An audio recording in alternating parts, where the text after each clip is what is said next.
ओम गंगणपतये नमः। श्री दुर्गायै नमः। सज्जनों, नवरात्रि में हवन करने की बहुत सरल विधि लेकर के आज मैं यहां आपके सामने उपस्थित हूं। आइए बड़े सरल तरीके से हवन हम कैसे करें तो मैं सिखाता हूं। ध्यान से सभी लोग देखें। तो सज्जनों, हवन करने से पूर्व अपनी आराध्या देवी नवदुर्गा के सामने पूर्वाभिमुख होकर के शुद्ध आसन पर बैठ करके समस्त पूजन सामग्री को अपने पास में रख करके बाएं हाथ से दाहिने हाथ में 3 बार कुशा से जल लेकर के आचमन करें, अर्थात उस जल को हमें पीना है। मंत्र पढ़ें। हरि ओम केशवाय नमः। हरि ओम नारायणाय नमः। हरि ओम माधवाय नमः। इस प्रकार आचमन करें। पुनः बाएं हाथ से दाहिने हाथ में जल लेकर के ओम ऋषिकेशाय नमः ऐसा कह करके अपने हाथ धो लें। इसके बाद अपने आसन पर जिस पर हम बैठे हुए हैं कुशा से जल छिटक करके उस आसन की शुद्धि करें। मंत्र पढ़ता हूं मैं। ओम पृथ्वी त्वया धृता लोका देवी त्वं विष्णुना धृता त्वं च धारय मां देवी पवित्रम कुरु चासनम। ऐसे आसन शुद्धि करें। शिखा बंधन करें। यदि आपके सिर पर शिखा है उसको बांध लें, अन्यथा शिखा स्थान पर अनामिका उंगली से स्पर्श करें। और मैं मंत्र पढ़ता हूं। हरि ओम चिद्रूपिणी महामाये दिव्य तेजः समन्विते तिष्ठ देवी शिखा मध्ये तेजो वृद्धिम कुरुष्व मे। अब कुशा की पवित्री को अपने दाहिने हाथ की अनामिका उंगली में धारण करें। अपने दाहिने हाथ में अक्षत पुष्प इत्यादि लेकर के अपने गुरुदेव महाराज का ध्यान करें। मंत्र पढ़ें। हरि ओम गुरुर्ब्रह्मा गुरुर्विष्णु गुरुर्देवो महेश्वरः गुरु साक्षात् परब्रह्म तस्मै श्री गुरुवे नमः। और ये सामग्री सामने भगवान के सामने समर्पित कर दें। अब भगवान का ध्यान करें। स्वस्ति वाचन संभव ना हो तो मंगलम भगवान विष्णु मंगलम गरुड़ध्वजः मंगलम पुंडरीकांचो मंगलाय तनो हरि। इस प्रकार ध्यान करें। पुनः अक्षत पुष्प लेकर के गणेश जी भगवान का और गौरी माता का ध्यान करें। हरि ओम गणानां त्वा गणपतिग्गुं हवामहे प्रियाणां त्वा प्रियपतिग्गुं हवामहे निधीनां त्वा निधिपतिग्गुं हवामहे वसो ममयाहमजानि गर्वधमा त्वमजासि गर्वधम्मा। हरि ओम अम्बे अम्बिके अम्बालिके नमानयति कश्चन सशस्त्य स्वकः शुभद्रिकाम् तां पीलवासिनीम्। गणेश गौरी को ध्यान करके अक्षत पुष्प गणेश जी और गौरी माता के ऊपर चढ़ा दें। अगले क्रम में अक्षत पुष्प द्रव्य दक्षिणा लेकर के जो आप हवन करने वाले हैं उसका संकल्प करें। 3 बार विष्णु शब्द का उच्चारण करें। ओम विष्णवे नमः। ओम विष्णवे नमः। ओम विष्णवे नमः। ओम अद्य नवरात्रि समये। आप जिस भी तिथि में हवन कर रहे हैं इस तिथि का नाम लें। अमुक तिथौ अमुक दिवसे अमुक समय प्रातः मध्याह्न सायं समय निशा समय रात्रि में भी हवन कर सकते हैं। अमुक गोत्रोत्पन्नोहम अपने गोत्र का नाम लें। अमुक नामनोहम अपना नाम लें। अहम श्री दुर्गा देवी प्रीत्यर्थम सर्व पाप क्षय पूर्वक श्रुति स्मृति पुराणोक्त फल प्राप्त्यर्थम स्थिर लक्ष्मी कीर्ति लाभ शत्रु पराजय सद्भीष्ट सिद्ध्यर्थम श्री दुर्गा हवनम संकल्पम करिष्ये। ये बड़ा सरल संकल्प मैंने आपको लिखा है, जिसे आप आसानी से देख करके बोल सकते हैं।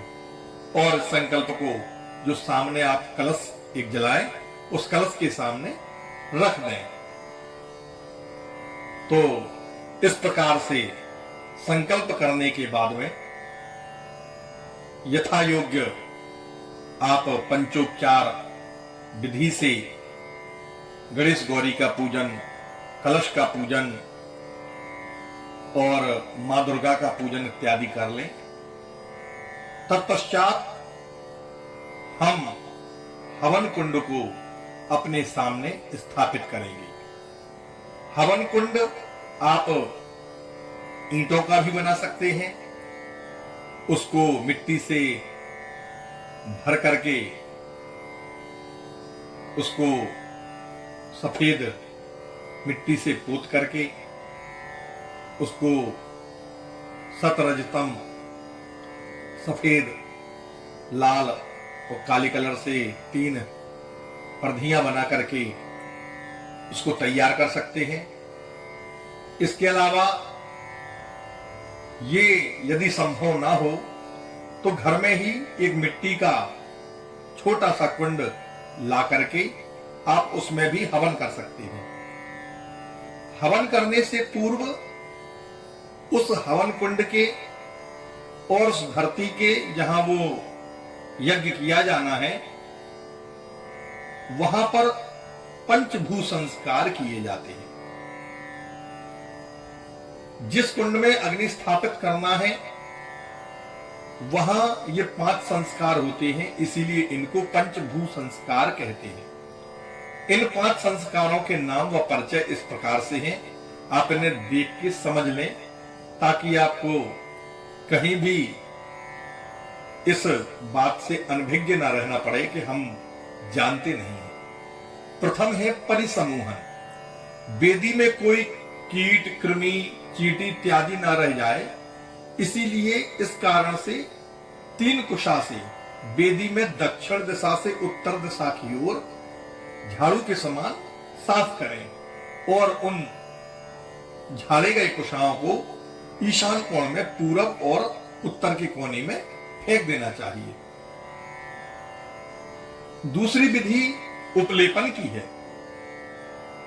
प्राचीन काल में एक वृत्तासुर नाम के असुर को देवताओं के राजा इंद्र ने वध किया था।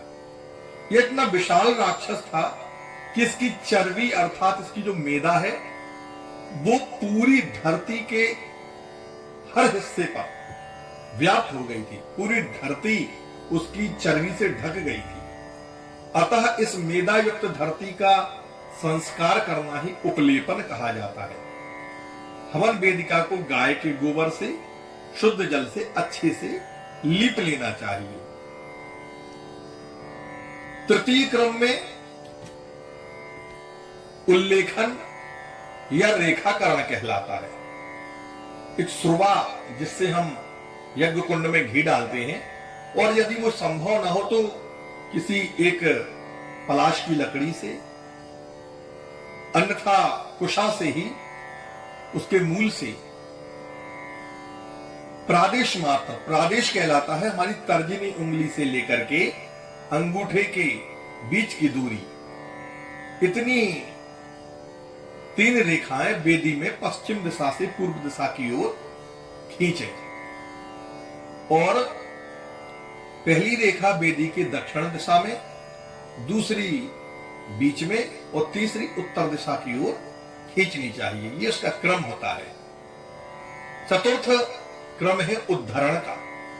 उन खींची गई रेखाओं से उल्लेखन के क्रम में अर्थात पूर्व दक्षिण से उत्तर की क्रम में तीनों से अनामिका और अंगूठे की सहायता से थोड़ी थोड़ी मिट्टी निकाल करके बाएं हाथ में रखे जाना चाहिए और दाहिने हाथ से उस समस्त मिट्टी को ईशान कोण में फेंक दें। इस क्रिया को उद्धरण कहते हैं। पंचम है अभ्युत्क्षण या सेचन। जब ये विधियां हो जाएं तो गंगा आदि पवित्र नदियों के जल से छींटे लगा करके हवन वेदिका को पवित्र कर लेना चाहिए। यह क्रिया अभ्युत्क्षण या सेचन कहलाती है। अब यदि वेदी बना रहे हैं या बड़ा यज्ञ कर रहे हैं तो ये सब संस्कार हमें करना है। अन्यथा हमने अगर मिट्टी का कुंड लिया है तो उसको धो करके किसी सफेद मिट्टी से इसको पुताई करके और गंगा आदि पवित्र नदियों के जल से छिटक करके उसको पवित्र कर लें। अन्य आवश्यकताएं नहीं है। इसके बाद आपके स्क्रीन पर सप्त जिह्वा का चित्र मैं दिखा रहा हूं। इस प्रकार से सप्त जिह्वा को उस यज्ञ कुंड के बीच में बना लें। अन्यथा रंग अक्षर लिख करके लाल रोली से, अगर आप सप्त जिह्वा नहीं बना पा रहे हैं तो रंग लिख करके ही उस वेदी को सजा लें। आगे क्रम आता है कुशकंडिका का। तो बड़े सरल तरीके से हम इसे भी समझ लें ताकि हवन यज्ञ आदि हम विधि विधान से कर सके। कुशकंडिका विधान में इस संस्कार की हुई वेदी में अग्नि स्थापन से आज्य भाग नाम से घी की 4 आहुति प्रदान करने तक की क्रियाएं आती हैं।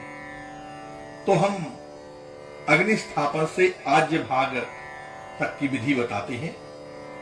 जब हम बड़े बड़े यज्ञ करते हैं, सप्तशती के अष्टोत्तर शत पाठ करें, बहुत बड़े यज्ञ कराएं, तो उसमें अरणि मंथन के द्वारा अग्नि प्रकट की जाती है।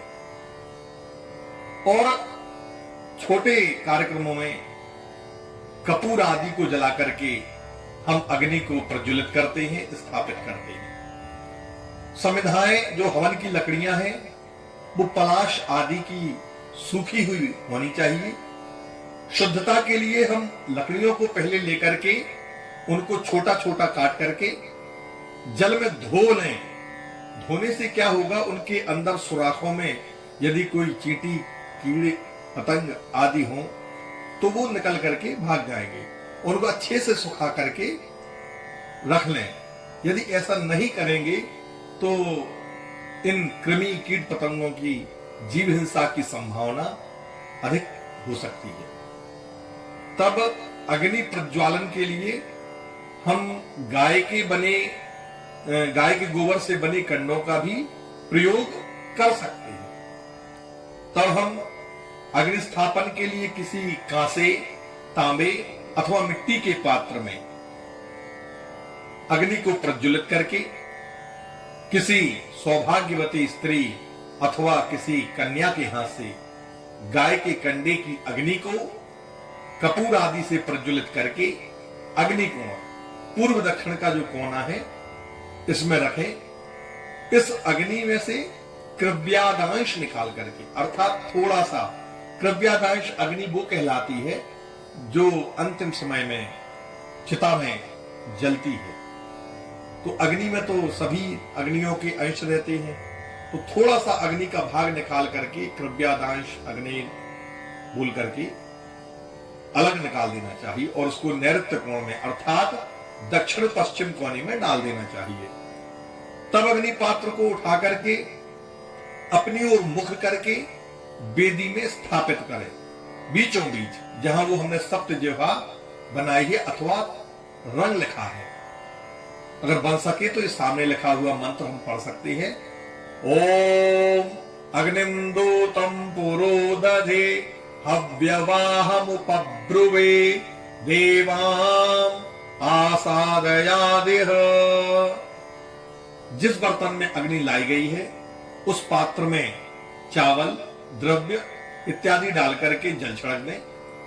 अग्नि की सुरक्षा के लिए कुछ पतली पतली लकड़ियां उस अग्नि के ऊपर लगाएं, कपूर आदि थोड़ा सा लगा दें। और यदि अग्नि को फूंकना पड़े तो मुख और अग्नि के बीच में बांस की नली होनी चाहिए, अथवा किसी तिनके या लकड़ी का व्यवधान कर लें। सीधा मुंह से अग्नि को फूंकना नहीं चाहिए। फिर चंदन, अक्षत, रोली, पुष्प इत्यादि चढ़ा करके अग्नि देवता का संक्षिप्त पूजन भी करें। यज्ञ रक्षा के लिए यज्ञ का एक ब्रह्मा होता है। यदि आप स्वयं हवन कर रहे हैं तो एक ब्रह्मा भी स्थापित करें, और यदि आपके घर में ब्राह्मण यज्ञ कराने के लिए आए हैं तो वही ब्रह्मा के स्वरूप हो जाते हैं, तब इसकी कोई आवश्यकता नहीं है। ब्रह्मा के लिए तो काफी विधान है, 50 कुशा का एक ब्रह्मा होता है। अन्यथा आप तो एक पत्ते पर एक सुपारी रख करके और उसको उत्तराभिमुख दक्षिण दिशा में वेदी के स्थापित कर दें, उनका पूजन कर दें। और यदि पृथक से हवन करने के लिए आचार्य देव हैं, ब्राह्मण देव हैं, तो उनका संकल्प पूर्वक वस्त्र, यज्ञोपवीत, सुपारी, दक्षिणा आदि देकर के वर्ण कर लें और वर्ण सामग्री उन्हें प्रदान कर दें। प्रणीता पात्र की स्थापना, ये चित्र में आपको सारे यज्ञ के उपकरण दिखाई दे रहे होंगे। इसमें ये प्रणीता पात्र होता है जिसमें जल भर करके रखा जाता है। यदि आपके पास प्रणीता पात्र नहीं है तो आप एक कटोरी में ही जल भर करके अपने सामने रख सकते हैं। तत्पश्चात अग्नि के चारों ओर कुशा बिछाने का एक विधान होता है। तब कुशा एक दिशा में 20 कुशा बिछाने का नियम है। आप कुशा ना हो तो दूबा लेकर के दूरबा से उसके 20 टुकड़े करके पूर्व दिशा में, 20 टुकड़े करके दक्षिण दिशा में, 20 टुकड़े करके पश्चिम दिशा में और 20 टुकड़े ही इस उत्तर दिशा में बिछाएं। और एक टुकड़ा हमेशा हाथ में रहना चाहिए। आप जब भी लें 21 टुकड़े लें, 20 बिछा दें, एक हाथ में ही रहेगा। ऐसा चारों दिशाओं में करें। ये क्रम कुश परिस्तरण कहलाता है। सज्जनों, इस कुश परिस्तरण की विधि को बहुत अवश्य करना चाहिए। इसके बिना वेदी तथा अग्नि देव की पत्नी जो स्वाहा देवी हैं, वो नग्न मानी जाती है। इस नग्नता को दूर करने के लिए कुशों द्वारा परिस्तरण किया जाना बहुत आवश्यक है। कुशा ना हो तो आप दूरवा से ही इसको करें। पात्रा साधन, यह विधि हवन कार्य में लगने वाली सभी वस्तुएं एवं सभी पात्र जैसे कुशा, प्रोक्षणी पात्र, आज्य थाली अर्थात घी रखने का बर्तन, सम्मार्जन कुशा जिससे हम जल छिड़क करके पवित्र करें, ये सारी चीजें, सुरवा, घी, हवन को लकड़ियां, समिधाएं, चावल, पूर्ण पात्र, वृषमूल्य दक्षिणा इत्यादि, ये सब अपने पास में सुरक्षित रख लें। पवित्रक निर्माण, पवित्रक बड़े यज्ञों में निर्माण किया जाता है, इसकी आपको आवश्यकता नहीं है, फिर भी मैंने यहां आपके सामने इसको लिखा है, आप पढ़ सकते हैं। इसके बाद जो पवित्रक का कार्य होता है वो भी यहां पे लिखा हुआ है, आप इसको देख सकते हैं। पवित्रक के द्वारा सभी वस्तुओं को पवित्र किया जाता है। इसके बाद घृत को आज इस थाली में निकालना।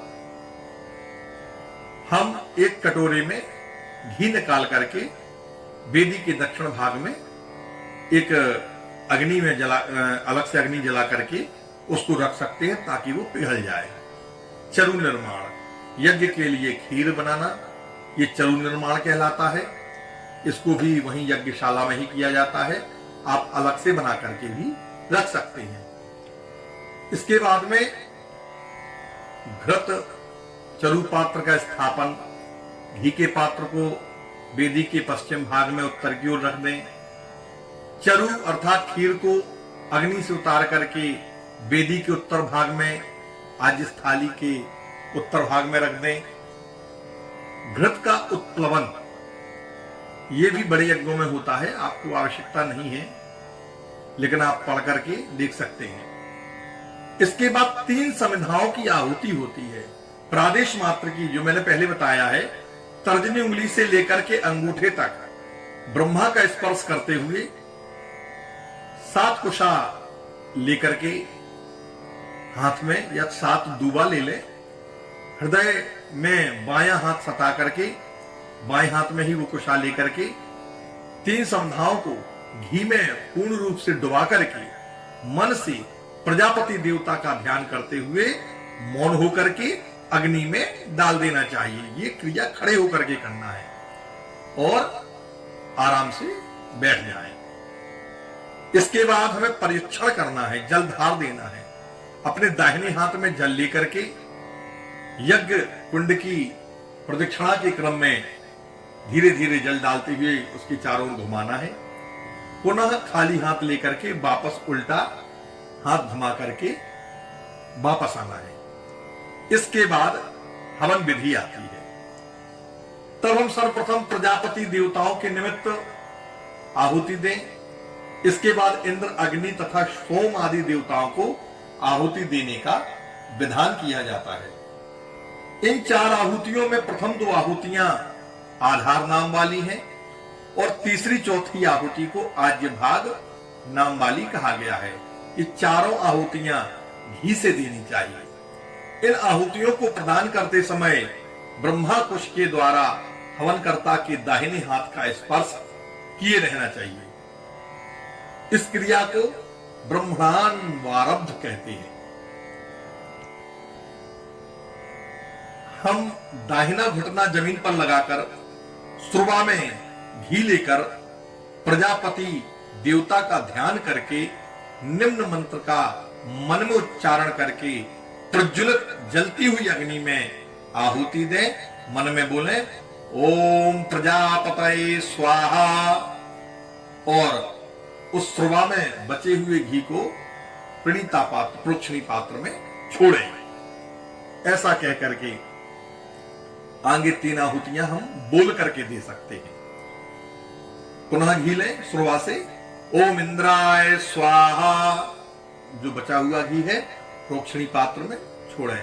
इदमिंद्रायदम नमः। पुनः ओम अग्ने स्वाहा, सुरवा में बचा घी छोड़ें प्रोक्षणी पात्र में। ओम इदम अग्ने इदम नमः। ओम सोमाय स्वाहा, इदम सोमाय इदम नमः। सुरवा में बचे हुए घी को प्रोक्षणी पात्र में छोड़ना चाहिए।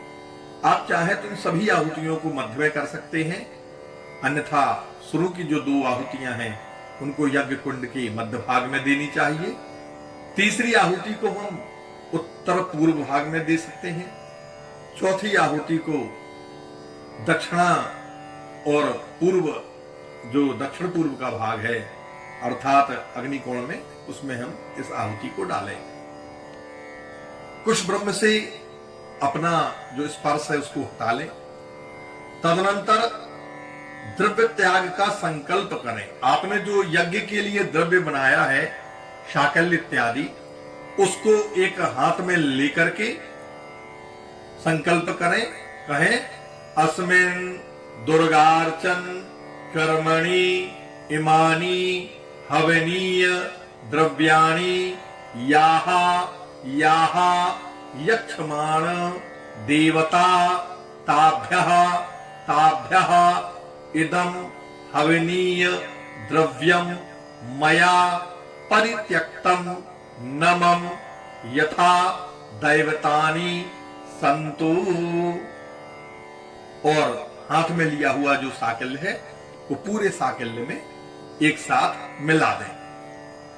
अब हम अग्नि देवता का ध्यान करें, आवाहन करें, पूजन करें।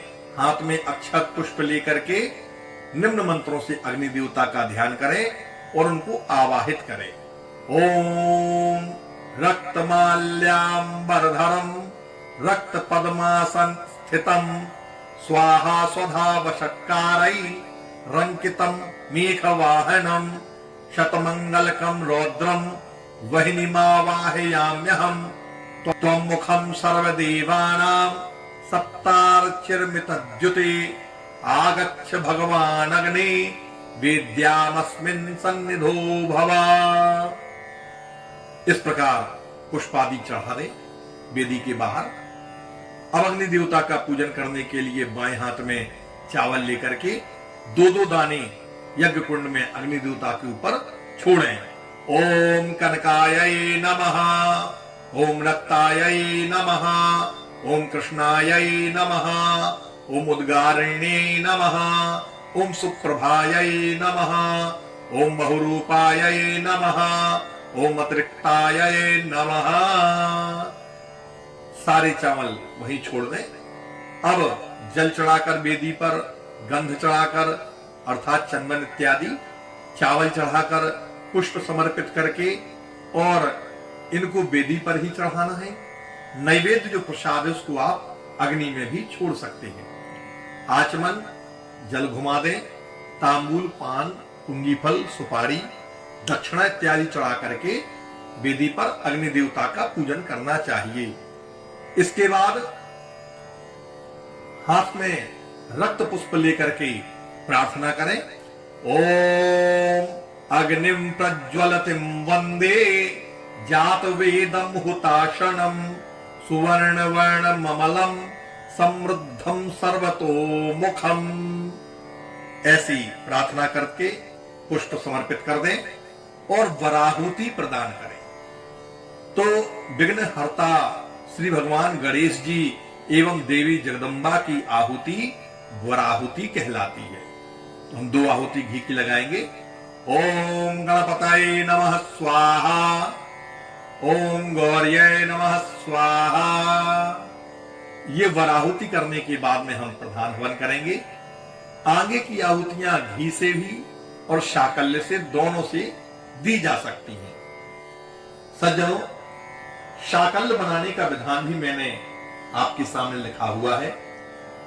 सबसे पहले जितने भी हम तिल लें अपने यज्ञ की आवश्यकता के अनुसार, उस तिल से आधे हम चावलों को मिलाएं, चावल से आधे जौ से आधे शर्करा अर्थात शक्कर को मिलाएं, शर्करा से आधा घी। ये सब मिलाकर के ही हवनीय पदार्थ शाकल्य बनता है। ये इसकी मात्रा का क्रम है। तिल के अनुसार आधे चावल, चावल से आधे जौ से आधी शक्कर और शक्कर से आधा घी। इसके बाद हम उसमें गुग्गुल, चंदन का जो बुरादा होता है, पाउडर होता है, उसको मिला सकते हैं और सुगंधित हवन तैयार कर सकते हैं। कुछ हवनीय धूप भी मिला सकते हैं। अब हवन मुद्रा यह आपके सामने चित्र पर दिखाई दे रही है। इसको हम मृगी मुद्रा कहते हैं। मृगी मुद्रा के द्वारा हाथ को सीधा उत्तान करके यज्ञ में आहुति प्रदान करें।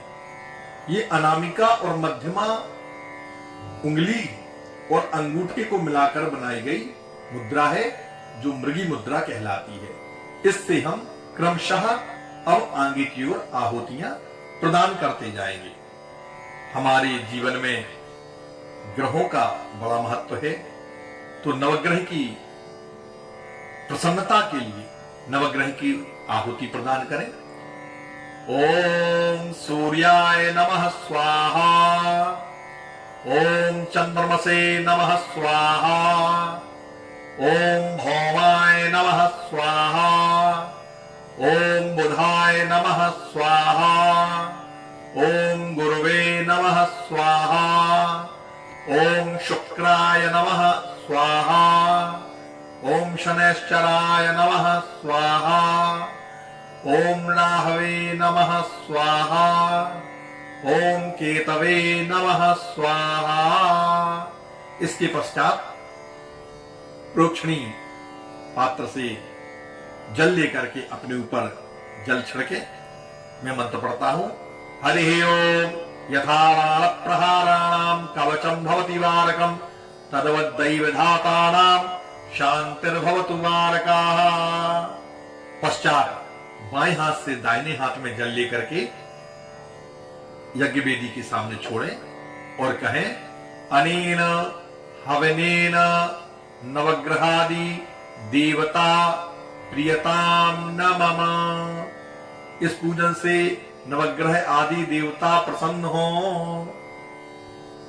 क्रमशः अधिदेवता का हवन करें। ओम ईश्वराय नमः स्वाहा, ओम उमाय नमः स्वाहा, ओम स्कंदाय नमः स्वाहा, ओम विष्णवे नमः स्वाहा, ओम ब्रह्मणे नमः स्वाहा, ओम इंद्राय नमः स्वाहा, ओम यमाय नमः स्वाहा, ओम कालाय नमः स्वाहा, ओम चित्रगुप्ताय नमः स्वाहा। अपने ऊपर जल छिड़कें। ओम यथा बाणप्रहाराणां कवचं भवति वारकं तद्वद्दैवधातानां शांतिर्भवतु वारकाः। बाएं हाथ से दाहिने हाथ में जल लेकर के यज्ञ वेदी पर छोड़े। ओम अनेन हवनेन अधिदेवता प्रियताम न मम। इस हवन से अधिदेवता प्रसन्न हुए। क्रमशः प्रत्याधिदेवता का भी हवन करें। ओम अग्नये नमः स्वाहा, ओम अभ्यो नमः स्वाहा, ओम पृथिव्यै नमः स्वाहा, ओम विष्णवे नमः स्वाहा, ओम इंद्राय नमः स्वाहा, ओम इंद्राण्यै नमः स्वाहा, ओम प्रजापतये नमः स्वाहा, ओम सर्पेभ्यो नमः स्वाहा, ओम ब्रह्मणे नमः स्वाहा। अपने ऊपर जल छिड़कें। हरि ओम यथा बाणप्रहाराणां कवचं भवति वारकं तद्वद्दैवधातानां शांतिर्भवतु वारकाः। बाएं हाथ से दाहिने हाथ पर जल लेकर के यज्ञ वेदी पर छोड़े। ओम अनेन हवनेन प्रत्याधिदेवता प्रियताम न मम। इस हवन से प्रत्याधिदेवता प्रसन्न हुए। पुनः क्रमशः पंचलोकपाल देवता का हवन करें। ओम गणपतये नमः स्वाहा, ओम दुर्गायै नमः स्वाहा, ओम वायवे नमः स्वाहा, ओम आकाशाय नमः स्वाहा, ओम अश्वभ्यां नमः स्वाहा। अपने ऊपर जल छिड़के। अपने ऊपर अब जल छिड़के। ओम यथा बाणप्रहाराणां कवचं भवतु वारकं तद्वद्दैवधातानां शांतिर्भवतु वारकाः। पुनः बाएं हाथ से दाहिने हाथ में जल लेकर के छोड़े। ओम अनेन हवनेन पंचलोकपाल देवता प्रियताम न मम। इस पूजन से हवन से पंचलोकपाल देवता प्रसन्न हुए। क्रमशः 10 दिक्पाल देवताओं का हवन करें।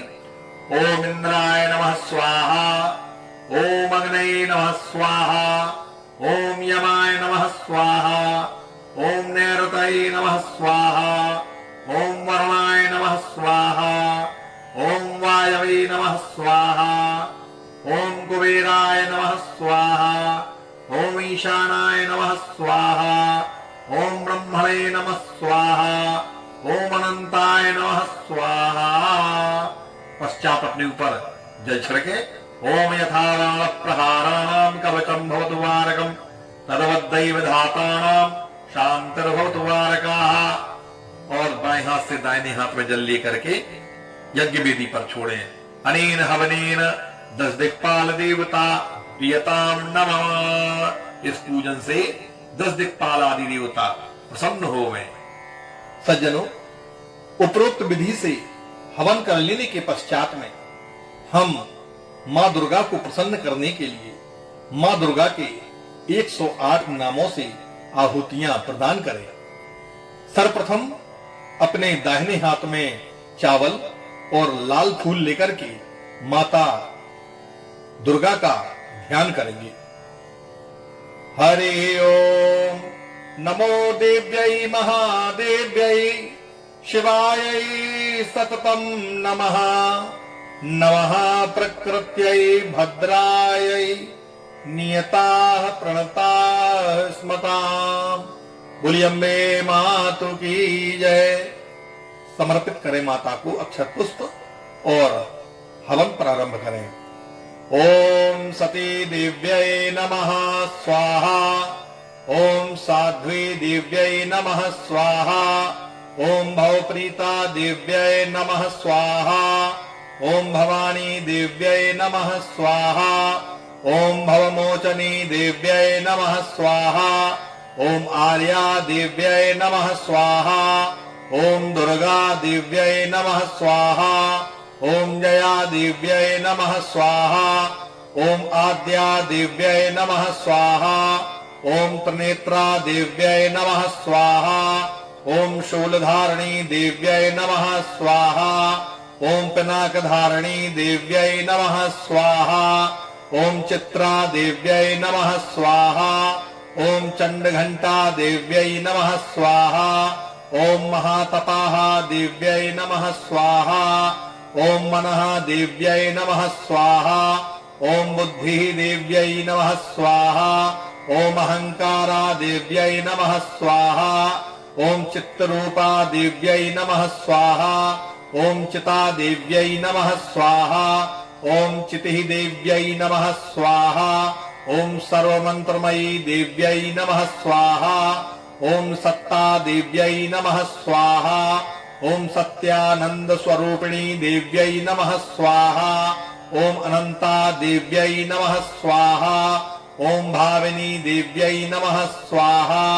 ओम भाव्या देव्यै नमः स्वाहा। ओम भव्या देव्यै नमः स्वाहा। ओम अभव्या देव्यै नमः स्वाहा। ओम सदागतिः देव्यै नमः स्वाहा। ओम शांभवी देव्यै नमः स्वाहा। ओम देवमाता देव्यै नमः स्वाहा। ओम चिंता देव्यै नमः स्वाहा। ओम रत्नप्रिया देव्यै नमः स्वाहा। ओम सर्वविद्या देव्यै नमः स्वाहा। ओम दक्षकन्या देव्यै नमः स्वाहा। ओम दक्ष यज्ञ विनाशिनी देव्यै नमः स्वाहा। ओम अपर्णा देव्यै नमः स्वाहा। ओम अनेकवर्णा देव्यै नमः स्वाहा। ओम पाटला देव्यै नमः स्वाहा। ओम पाटलावती देव्यै नमः स्वाहा। ओम पट्टांबर परिधाना देव्यै नमः स्वाहा। ओम कलमंजीर रंजनी देव्यै नमः स्वाहा। ओम अमेय विक्रमा देव्यै नमः स्वाहा। ओम क्रूरा देव्यै नमः स्वाहा। ओम सुंदरी देव्यै नमः स्वाहा। ओम सुरसुंदरी देव्यै नमः स्वाहा। ओम वनदुर्गा देव्यै नमः स्वाहा। ओम मातंगी देव्यै नमः स्वाहा। ओम मतंग मुनिपूजिता देव्यै नमः स्वाहा। ओम ब्राह्मी देव्यै नमः स्वाहा। ओम माहेश्वरी देव्यै नमः स्वाहा। ओम ऐन्द्री देव्यै नमः स्वाहा। ओम कौमारी देव्यै नमः स्वाहा। ओम वैष्णवी देव्यै नमः स्वाहा। ओम चामुंडा देव्यै नमः स्वाहा। ओम वाराही देव्यै नमः स्वाहा। ओम लक्ष्मी देव्यै नमः स्वाहा। ओम पुरुषाकृति देव्यै नमः स्वाहा। ओम विमला देव्यै नमः स्वाहा। उत्कर्षिणी देव्यै नमः स्वाहा। ओम ज्ञाना देव्यै नमः स्वाहा। ओम क्रिया देव्यै नमः स्वाहा। ओम नित्या देव्यै नमः स्वाहा। ओम बुद्धिदा देव्यै नमः स्वाहा। ओम बहुला देव्यै नमः स्वाहा। ओम बहुल प्रेमा देव्यै नमः स्वाहा। ओम सर्ववाहन वाहना देव्यै नमः स्वाहा। ओम निशुंभ शुंभ हननी देव्यै नमः स्वाहा। ओम महिषासुरमर्दिनी देव्यै नमः स्वाहा। ओम मधुकैटभहंत्री देव्यै नमः स्वाहा। ओम चंडमुंड विनाशिनी देव्यै नमः स्वाहा। ओम सर्वासुर विनाशा देव्यै नमः स्वाहा। ओम सर्वदानवधातनी देव्यै नमः स्वाहा। ओम सर्वशास्त्रमयी देव्यै नमः स्वाहा। ओम सत्या देव्यै नमः स्वाहा। ओम सर्वास्त्रधारिणी देव्यै नमः स्वाहा। ओम अनेक शस्त्रहस्ता देव्यै नमः स्वाहा। ओम अनेकास्त्रधारिणी देव्यै नमः स्वाहा। ओम कुमारी देव्यै नमः स्वाहा। ओम एक कन्या देव्यै नमः स्वाहा। ओम कैशोरी देव्यै नमः स्वाहा। ओम युवती देव्यै नमः स्वाहा। ओम यतिः देव्यै नमः स्वाहा। ओम अप्रौढ़ा देव्यै नमः स्वाहा। ओम प्रौढ़ा देव्यै नमः स्वाहा। ओम वृद्धमाता देव्यै नमः स्वाहा। ओम बलप्रदा देव्यै नमः स्वाहा। ओम महोदरी देव्यै नमः स्वाहा। ओम मुक्तकेशी देव्यै नमः स्वाहा। ओम घोररूपा देव्यै नमः स्वाहा। ओम महाबला देव्यै नमः स्वाहा। ओम अग्निज्वाला देव्यै नमः स्वाहा। ओम रौद्रमुखी देव्यै नमः स्वाहा। ओम कालरात्रि देव्यै नमः स्वाहा।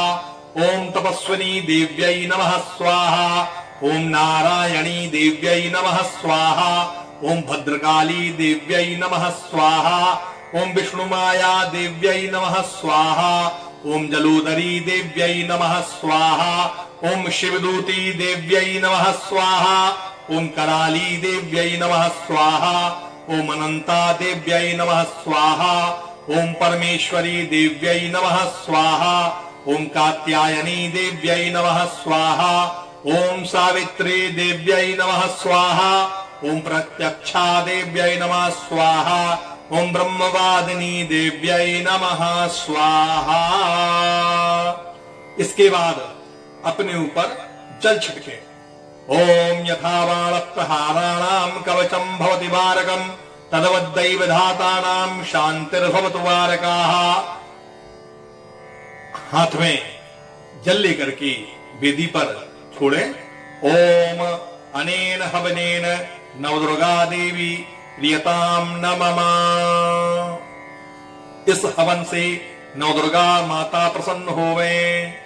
इसके बाद हम एक माला 108 की नवार्ण मंत्र इसकी भी आहुति प्रदान करें।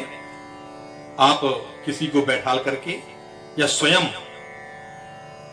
108 दाने गिन करके अपने पास में रख लें और एक एक दाने को निकालते जाएं और आहुति प्रदान करते जाएं। मन में मंत्र बोलते जाएं या उच्चारण करके भी बोल सकते हैं। ओम ऐं ह्रीं क्लीं चामुंडायै विच्चे स्वाहा। इस तरह मंत्र बोल करके हम स्वाहा का उच्चारण करके नवार्ण मंत्र से भी आहुतियां 108 प्रदान करें। पश्चात उपरोक्त विधि से हवन कर लेने के पश्चात हम श्री देवी सूक्त और श्री सूक्त का भी हवन कर सकते हैं। ये देवी सूक्त और श्री सूक्त हम पुस्तक में पढ़ सकते हैं और मंत्र के बाद में स्वाहा बोल करके आहुति प्रदान करें। अन्यथा मेरे इस वीडियो के डिस्क्रिप्शन बॉक्स में आपको देवी सूक्त और श्री सूक्त का लिंक मिल जाएगा, जिसको चला करके आप प्रत्येक मंत्र पर आहुति प्रदान करें। सूक्त हो जाने के बाद में अपने ऊपर जल छिड़कें और अपना हवन कर्म देवी को समर्पित करें। हवन के पूर्ण हो जाने के बाद में सुष्टिकृत हवन करना चाहिए। इसके लिए घी की एक आहुति बताशा, लड्डू अथवा पेड़ा के साथ में देना चाहिए। हम किसी भी एक पदार्थ को लेकर के उसको घी में डुबा करके ओम अग्नये सुष्टिकृते स्वाहा इदमग्नये सुष्टिकृते नमः, इस प्रकार सुष्टिकृत हवन करें। इसके बाद में हम अपने गुरु मंत्र का भी हवन कर सकते हैं। आप जितना संभव हो सके 5 आहुति, 11 आहुति, 21 आहुति, जितनी आपकी श्रद्धा हो गुरु मंत्र से हवन करना चाहिए। पश्चात पूर्णाहुति का विधान है। एक नारियल के छेद में घी भर करके कलावा लपेट करके सामने रख करके उस नारियल की हम पंचोपचार पूजा करेंगे। पूजन करते समय ओम पूर्णाहुत्यै नमः, ओम पूर्णाहुत्यै नमः इस तरह पढ़ते जाएंगे और उसमें गंधाक्षत, पुष्प इत्यादि समर्पित कर देंगे और फिर खड़े होकर के मंत्र पढ़ करके पूर्णाहुति प्रदान करेंगे। ओम पूर्णादर विपरापत सुपूर्णा पुनरापत विस्नेव विक्रीणावह इख मूर्जगुं सतक्रतो स्वाहा। इस मंत्र को पढ़कर नारियल को अग्नि कुंड में सीधा स्थापित कर देना है। पूर्णाहुति होने के बाद में अपने आसन पर बैठ जाए। जो कुशा या दूबा वेदी के चारों ओर बिछाया गया था उसी क्रम से उठा करके घी में डुबा करके अग्नि में डाल दें और मंत्र पढ़ें। ओम देवा गातु विदो गातुम वित्वा गातुमित मानसस्पत इमं देव यज्ञगुं स्वाहा वातेधाः स्वाहा। इस कर्म के बाद में हमारी कटोरी में जो घी बचा है उसे भी यज्ञ कुंड में स्वमुखी पात्र करके डालें और खड़े होकर के मंत्र पढ़ें। नीचे से ऊपर की ओर कटोरी को ले जाना है। अपने तरफ मुख करके धीरे धीरे धार लगा करके उसको गिराएं यज्ञ कुंड में बीच में। ओम वसोः पवित्रमसि शतधारं वसोः पवित्रमसि सहस्रधारं देवस्त्वा सविता पुनातु वसोः पवित्रेण शतधारेण सुप्वाकामधुचः। बोलिए यज्ञ नारायण भगवान की जय। जल लेकर के आचमन कराएं। यज्ञ वेदी के चारों ओर 3 बार जल घुमाएं। हरि ओम द्यौ शांतिरंतरिक्षगुं शांति पृथिवी शांतिरापः शांतिरोषधयः शांति वनस्पतयः शांतिर्विश्वे देवाः शांति ब्रह्म शांति सर्वज्ञ शांति शांतिरेव शांति सामा शांतिरेधि। इसके बाद हवन की भस्म को थोड़ा सा निकाल करके अपने माथे में लगाएं। ओम त्रायुखम जमदग्ने ग्रीवा गर्दन में लगाएं। ओम कश्यपस्य त्रायुखम दाहिने हाथ में लगाएं। ओम यद्देवेषु त्रायुखम अपनी हृदय में लगाएं। ओम तन्नोस्तु त्रायुखम। इस कार्यक्रम के बाद में संस्रोपासन होता है, अर्थात जो प्रोक्षणी पात्र में हमने सुरवा से एक एक बूंद घी गिराया था उसे प्रोक्षणी के जल को अनामिका उंगली से उसमें से घी निकाल करके थोड़ा सा दोनों हथेलियों में मल करके हवन की आंच में अपना हाथ दिखा करके तपाएं। फिर अपने मुंह का उस हाथों से स्पर्श करें। इस कर्म के पश्चात में अपने हाथ धो करके आचमन कर लें। एक थाली में घी की आरती और एक कपूर की आरती रख करके उनको प्रज्वलित करके पूजन करके खड़ा होकर के यज्ञ वेदी से प्रारंभ करते हुए मां दुर्गा की आरती करें और भगवान को प्रसाद लगाएं, पुष्पांजलि समर्पित करें, संकल्प करें और अपने कर्म को माता को पुनः समर्पित कर दें। इस प्रकार यज्ञ करने से मां दुर्गा प्रसन्न होकर के आपको सब प्रकार के शुभाशीष मंगल आशीष प्रदान करेंगी। बोलो दुर्गा मैया की जय। इति यज्ञ हवन विधि। बोलिए यज्ञ नारायण भगवान की जय। बोलिए दुर्गा मैया की जय। जय जय श्री राधे श्याम।